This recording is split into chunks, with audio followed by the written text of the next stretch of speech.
protecting that lineage, that timeline. So, it says, verse 7, now therefore restore the man his wife. So he says, God directly intervenes. He says, give Sarah back to Abraham, for he is a prophet. All right, so Abraham is a prophet. Okay, that's the Lord's words, right? He refers to him as a prophet. It'll come up later. And he shall pray for thee, and thou shalt live. And if thou restore her not, know thou shalt surely die, thou and all that are thine. Okay, so God says, God is not playing around here. Right? He says that if you don't do what I'm telling you to, you're dead, your family's dead, right, and everything you have is gone.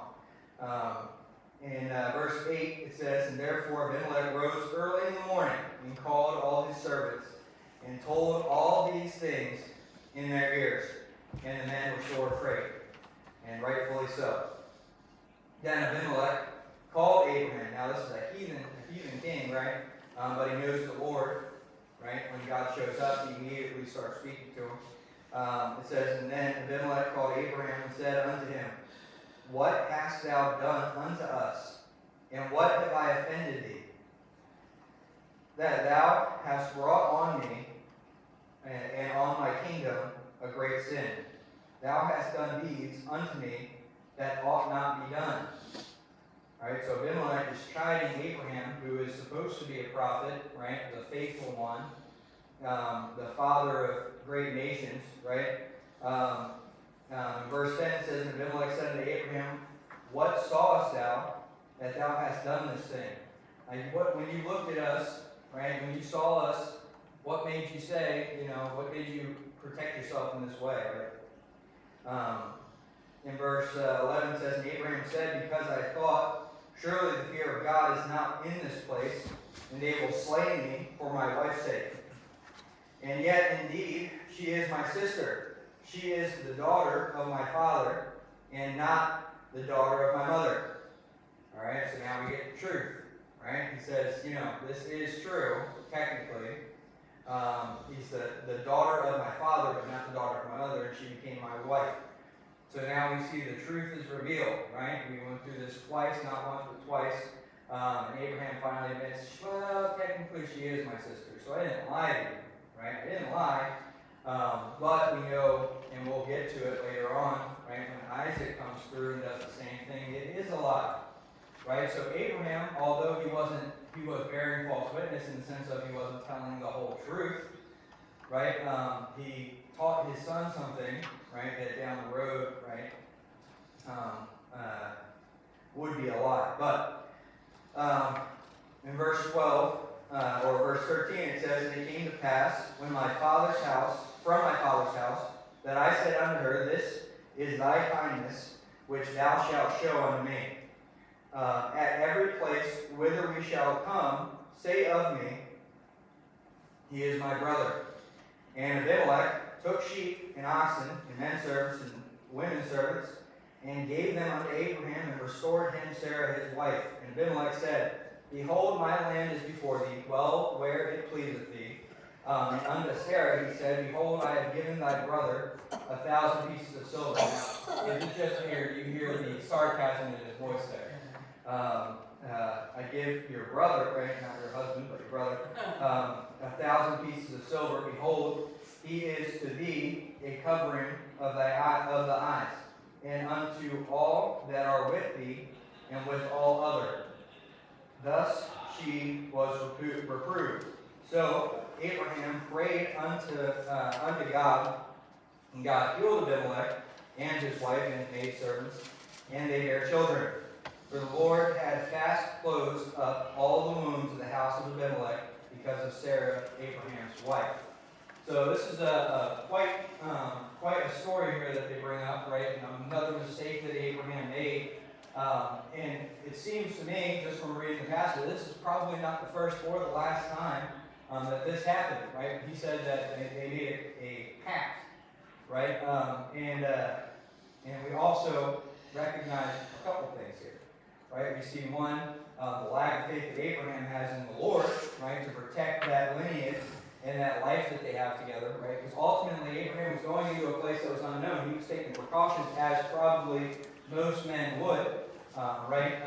Maybe not to that extreme, but he was taking precautions in a strange land, in a strange place.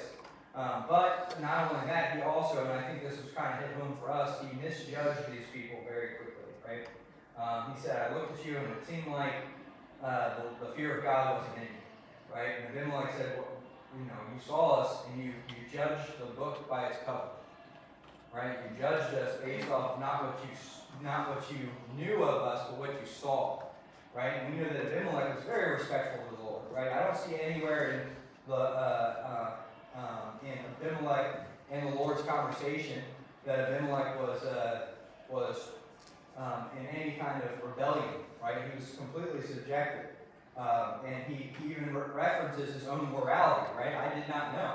I am a righteous man, he refers to himself as, and the Lord did not correct him, right, in this point.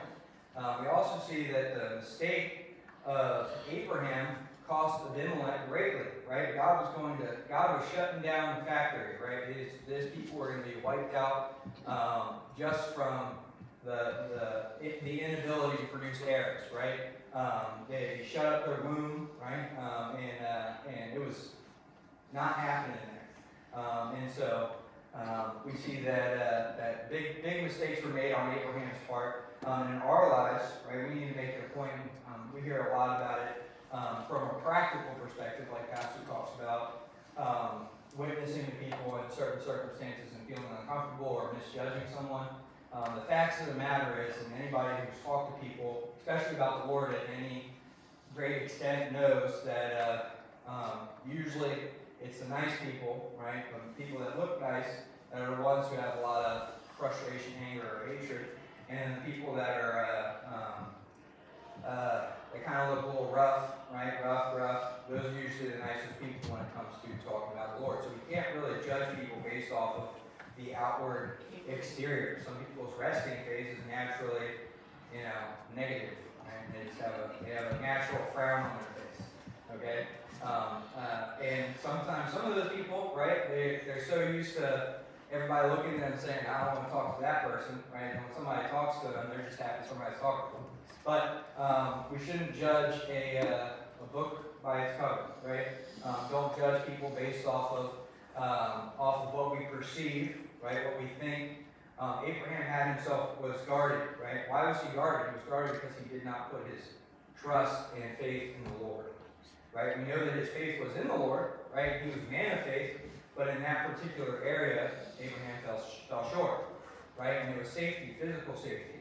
Now, you'd think, after everything that happened in Egypt, that Abraham would have learned that lesson, right? The Lord is going to protect Abraham. He made a promise, he's going to fulfill it, right? But sometimes we don't, and even in our lives, we don't piece two and two together, right? God makes a promise to us, and we feel like we need to make sure that promise comes to fruition, right? Or we need to scale back on, and protect ourselves. A lot of us are really good at that, right? Really good at protecting ourselves from those that are around us. Sometimes we need to, all the time really, we need to put our faith and trust in the Lord. But, so that's the practical aspect. The overall picture here is pretty interesting, that God is going to wipe this dude out and his entire family, right? Who's not a bad guy, especially compared to Egypt being a picture of the world, right? A wicked place. Abimelech obviously having the fear of God in him, right? We really see that God's willing to wipe this dude out in order to make his promise come true, right? That promise of, in the process of time, you're going to have a son from Abraham, right? He did not want any confusion, anyone to point any fingers at anybody saying, "Oh, that's not actually Abraham's son." Right? And so God took extreme measures to communicate that to a guy that wasn't that bad, right? As far as Abimelech goes, he wasn't that bad. But God, really, you see, if you compare the two, if you go back to when you get a chance, go back and look through and read through the story of Abraham, Sarah, and Pharaoh, and then you read the story here, and it's pretty pretty steep consequences in this one rather than the other, right? Why? Because God is protecting his promise. His promise that in the process of time, right, and that we need to recognize, we can see this, right, because we see the overview picture of what happened, but in our lives, we need to recognize when God makes a promise to us, he is going to do what he has to do to protect that promise. He is going to make that promise come true, right? So we just need to have faith and trust in the Lord. Verse 20, or chapter 21, we'll jump in there this morning. It says in chapter 21, it says, the Lord visited Sarah as he had said, and thus the Lord did unto Sarah as he had spoken, right? He opened Sarah's womb. For Sarah conceived, and she bare Abraham a son in his old age, all right, in his old age. At the set time of which God had spoken to him. So he said, just like I said before, in the tent, or outside the tent, when Sarah laughed, right, in the process of time, this time, right, God opened her womb, right, and she conceived. And Abraham called the name of his son that was born unto him, whom Sarah bare to him, Isaac. Right? Now you kind of see in that verse the process that Abraham had to go through to get to the promise. Right? He said, it says that and Abraham called the name of his son that was born unto him. Right? Because Abraham said, well, there's not a son going to be born to me, it must be Eliezer, right? That faithful servant. No, it's going to be born unto you. And whom Sarah bare to him. Right, and that second development of the promise, right? That it's not just going to be from any person that's going to give you a son, Abraham. It's going to be Sarah, your wife, and we see the fulfillment there. We see really Abraham's entire life with the Lord compacted into that one verse, or really these two verses in the process of time. And each one is a fulfillment of the promise that was made. Okay, in our lives we have a promise. Right, in that perfect place, that perfect position that the Lord has for us, and our lives we are working towards that, right? Because we're staying faithful to the Lord, we're not turning away from the Lord. But as you stay faithful, He will develop that promise, right, and bring you to where you need to be. This is a fulfillment, and not just that. It says in his old age. So it took quite a bit of time for Abraham to see this promise fulfilled, that God fulfilled it. And Abraham's life isn't over, by the way, right? Just because it was in his old age doesn't mean that it's towards the, like it's the end, right? It's not the end. There's a lot more to Abraham's story that we'll read, of course. But we see that he had a son, and he named him Isaac. And verse 4 it says, and Abraham circumcised his son, right? Because that's the spiritual, the promise, right? The covenant, that physical promise that was given to Abraham and his children. Was that circumcision there, the physical manifestation of the promise. And it says that he circumcised his son being 8 days old as God had commanded him. All right? In verse 6 it says, and Sarah said, God hath made me to laugh, to that all that hear will laugh with me. All right? So Sarah, right? We know that Sarah laughed in herself in the tent. Right? She said that God made me to laugh. Right? He spoke. He made a promise, and I laughed at it. Said, now you guys will laugh with me. Right? So now, this is the fulfillment of the promise. Now you're laughing at the fact that I laughed. Right? In verse 7 it says, and she said, who would have said unto Abraham that Sarah would have given children suck? For I have borne him a son in his old age. And the child grew and was weaned, and Abraham made a great feast the same day that Isaac was weaned. All right, so we see rejoicing, right? The fulfillment of the promise is here, the promised son, right? This is a good picture of what what really was supposed to be, right? The birth of Christ, right? The first Advent, right? The promised son. Right? Israel during the time of Christ would have been an older nation, right? Had been around for quite some time, thousands of years, and they had been waiting for this promise. And finally, the son had come, right? That promised son. And the response wasn't quite the same, right, in Israel. as it was in this day. But we see that Isaac was weaned, and then verse 9 says, and Sarah saw the son of Hagar, the Egyptian, which she had borne unto Abraham, mocking. All right, now this is circling back around. Right, it wasn't that long ago that Abraham asked God to use Ishmael, right, the son of Hagar, instead of Isaac. Right, he said, well, why don't you just take Ishmael? God said, no, he's going to come from Sarah. Right, so now we see the full circle. Right, and this is really where the mistake kind of blossoms, right, and flowers there. So God has, or Abraham's other son, Ishmael, mocks, right? Sarah sees it. All right, not a good thing. Verse 10 says, and I'm sure there was tension, right, from the point where Sarah kicked or Hagar ran away, right, and then her coming back. I'm sure there was a lot of tension between the two, and also the offspring, the son. It says, and wherefore she said to Abraham, cast out this bondwoman and her son, for the son of this bondwoman shall not be heir with my son, even with Isaac. And the thing was very grievous in Abraham's sight because of his son.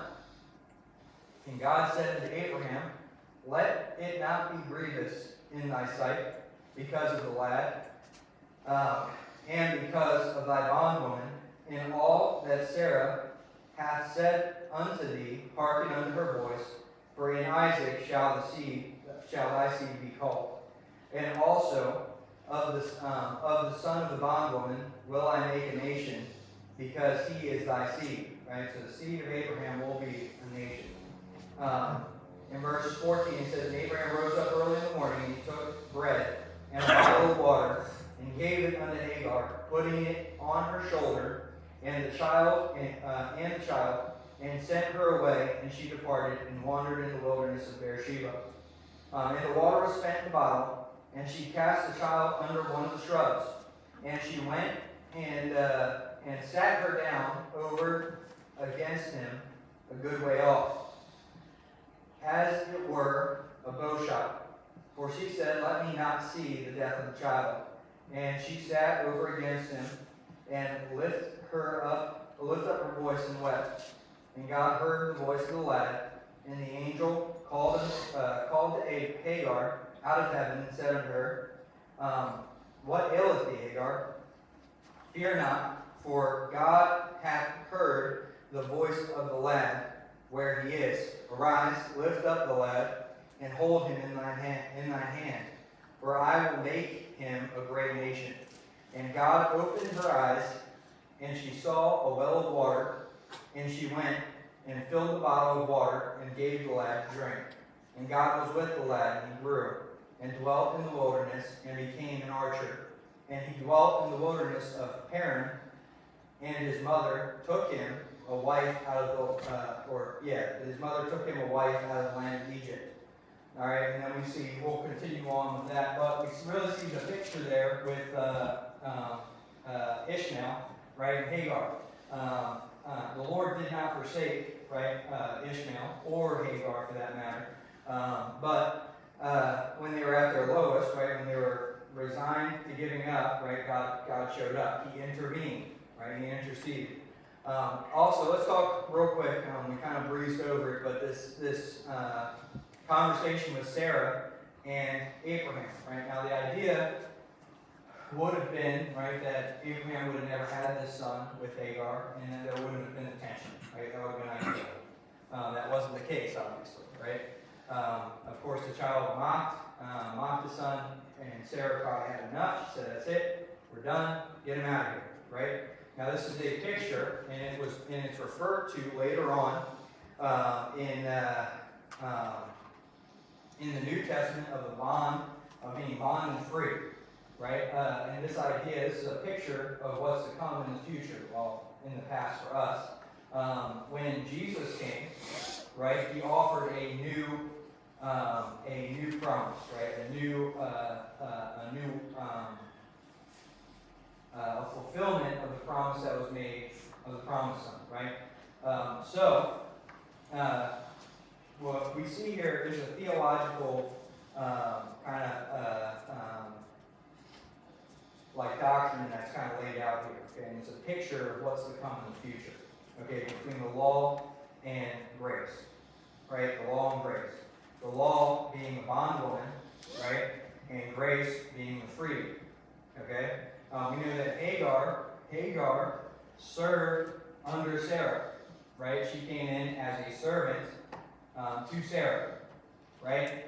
So she was not free. She was a servant. And Sarah, of course, being the wife, right, was free.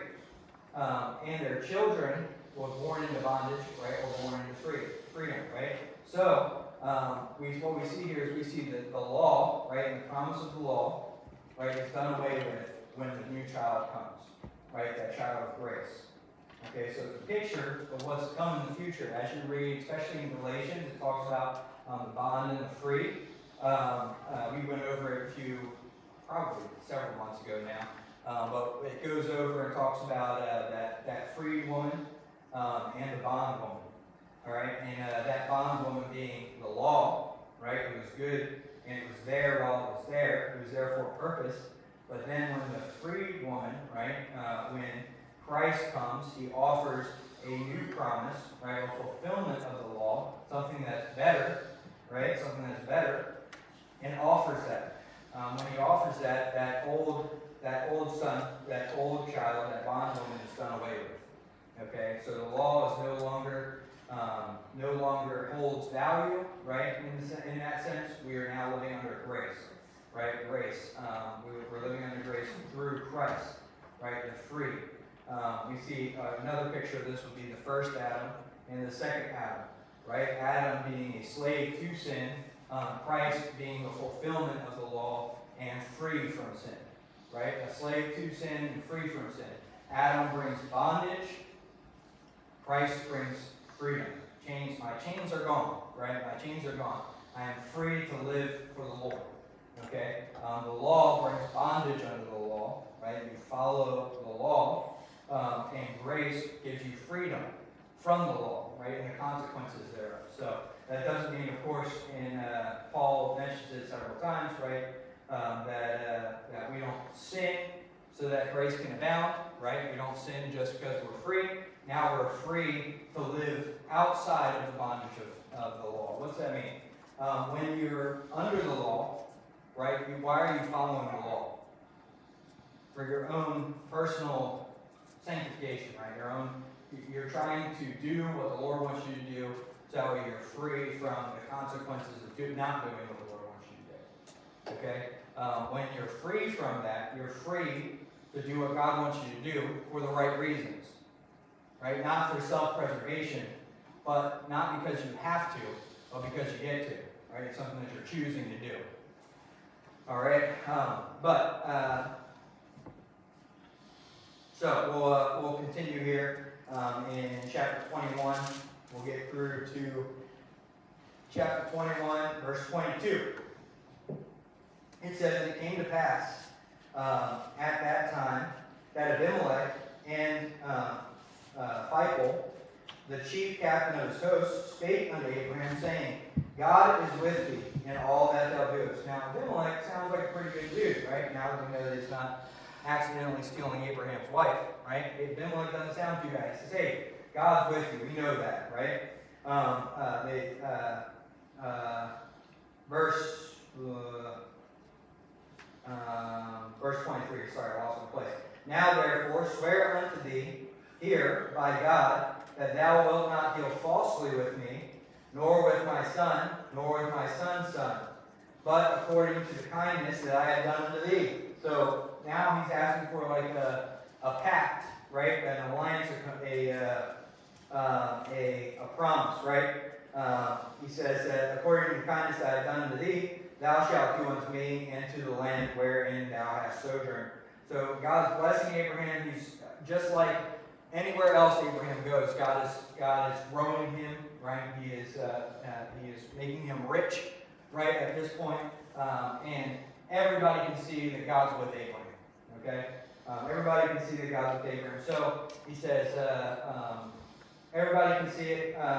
Make a promise with me, right? That you're not going to, basically you're not going to attack us, you're not going to hurt us, you're going to deal kindly with us, which is pretty interesting, right? Because we'll read later on that Egypt got a little concerned with how much God was blessing the children of Israel. Their response was totally opposite, right? Rather than to say, we've dealt kindly with you, promise to deal kindly with us, they put them into bondage, right? We see that later. This is much, much later.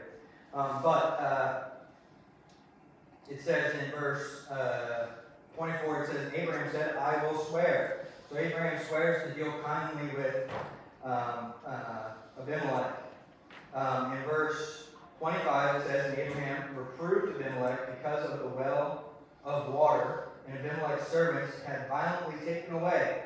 All right, so now Abimelech's servants are kind of stepping on toes here, right? He's taking water. Now, water, of course, we know that this is a desert place, right? Because he sent Hagar out not too long ago, right? And she's sitting by the well, or she's sitting out in the middle of the desert about to die, right? And God provides her somewhere to drink. So this is a desert place.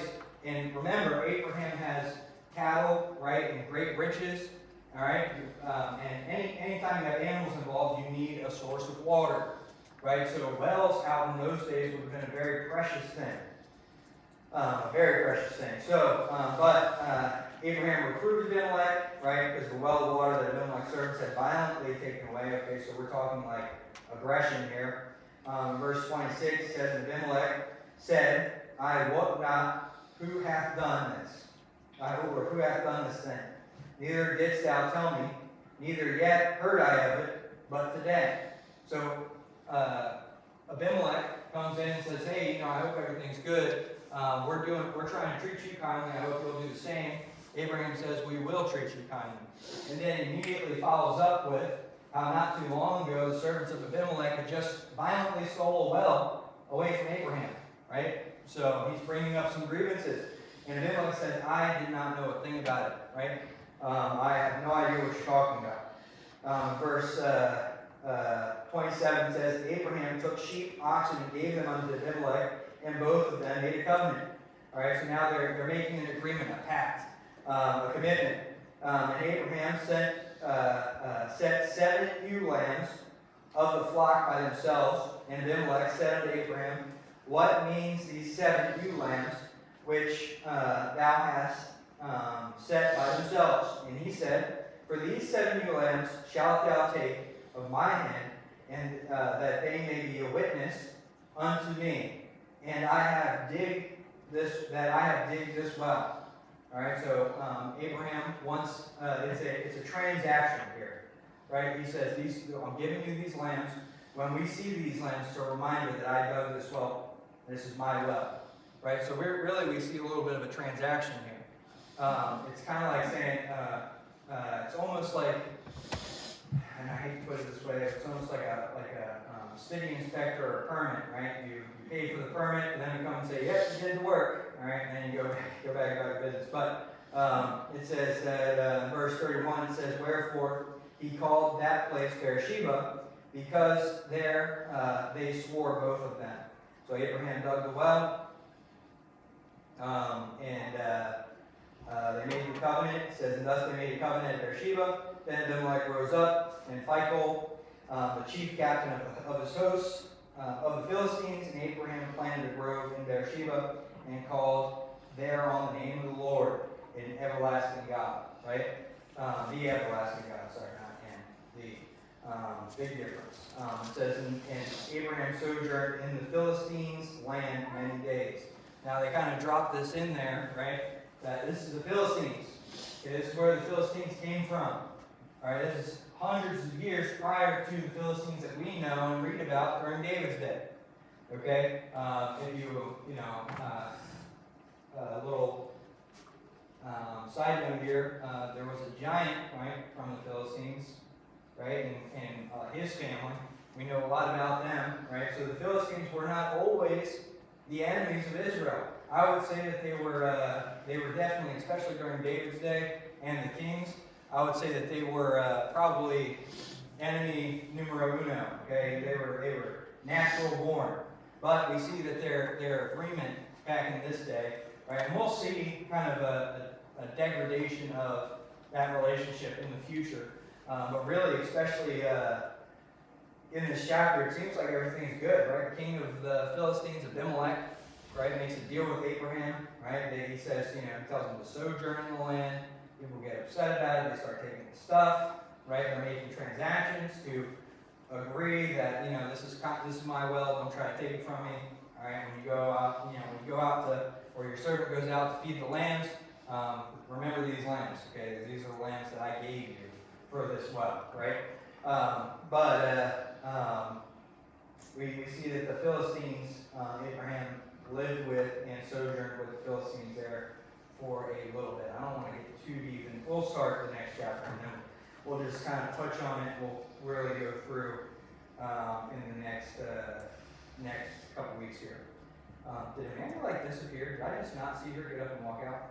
Yeah, they needed to Okay. nurse her. All right, I did not even see her. I just looked and I see the cane, but she's not there. Yes, All right. So that just goes to show. It wasn't a miracle. Yeah, it's like either she's laid out in the pew sleeping, or I did not know. I was like, man. One time I look up, she's there. I look down, I look up, she's not there. You're probably looking at your Bible. That'd be a weird rapture. It'd be a weird rapture. Right? A little delayed. Amanda must be extra special. That's what's coming in later. Chapter 22. We'll breeze into that for just a few minutes here. It says, "It came to pass after these things that God did tempt Abraham, and said unto Abraham, and he said, Behold, here am I. And he said, Take now thy son." All right, now this is starting to sound really familiar to us here, right? "Take now thy son, thine only son Isaac, whom thou lovest, and get thee into the land of Moriah, and offer him there for a burnt offering upon one of the mountains which I will tell thee of." All right, so we see that Abraham is going into new territory, right? The territory that he was in before was following the promise of God, right? He says, "Go into the land, I'll tell you where the land is, and I'm going to give you a son." All he had to do was just follow that, believe in that promise, right? And we see that journey that went through. And it's all leading up to this point, right? In chapter 22. Where it's all leading up to this point. God's given them the promised son. He just has a feast for him not too long ago. He's got a good relationship with the Philistines over here, sojourning in the land there. And everything's looking good for Abraham, right? He's so rich, he's abounding, so much so that the king of the Philistines feels like he needs to make an agreement with them, okay, because he doesn't want to pick on or fight with Abraham. So Abraham's things are going pretty well for him, right? He's got his heir, right? Everything's good at home because Hagar and Ishmael are gone, right? And now God says, God goes and he actually puts forth, he's going to tempt Abraham. Okay, what's that mean? We know that, and this is always an interesting point to be made, that in James, it says that God cannot be tempted with evil, right? Neither tempteth he any man, right? So we know that God's not tempting him with something that's evil or wrong, right? It's what is he tempting him with? Okay, he's not tempting him with murder, right? Murdering his son. He's not tempting him with human sacrifice. What is he tempting him with? Obedience. Obedience. A following the commands of the Lord. He says, okay, Abraham, I tell Abraham that I'm going to send him into a land, or if he goes into a land, I'm going to make a great nation of him. He'll do it, right? He'll do it, but will he do it if there's no sign of a blessing on the other side? Right? There's no sign of, I'll do what God wants me to do because I know that the promised son and the great nation's coming. Right? So Abraham lays it out for him, and he said, or God lays out, he's now going to tempt him. There's no promise of a blessing afterwards. He says, I want you to take your son up the mountain. I want you to offer him as a burnt offering. So we're not just talking about like a regular sacrifice. I want you to lay him down, okay, kill him, and then burn his body. So we're not even talking about a burial, right? I want you to offer your son as a sacrifice to me. And this is a test for Abraham. Not a test on whether he's willing to sacrifice his son, but a test on whether he's willing to obey God when there's no promise of a blessing. And that's the temptation. See, it's easy for us, and it is difficult, right? It is difficult, but it can be, right? It's a little bit easier to follow the Lord blindly when He's promising something good at the end. What did Abraham have to lose, right? His father was dead. He didn't really have too much to lose to leave his father's house and to go into a land. It's kind of like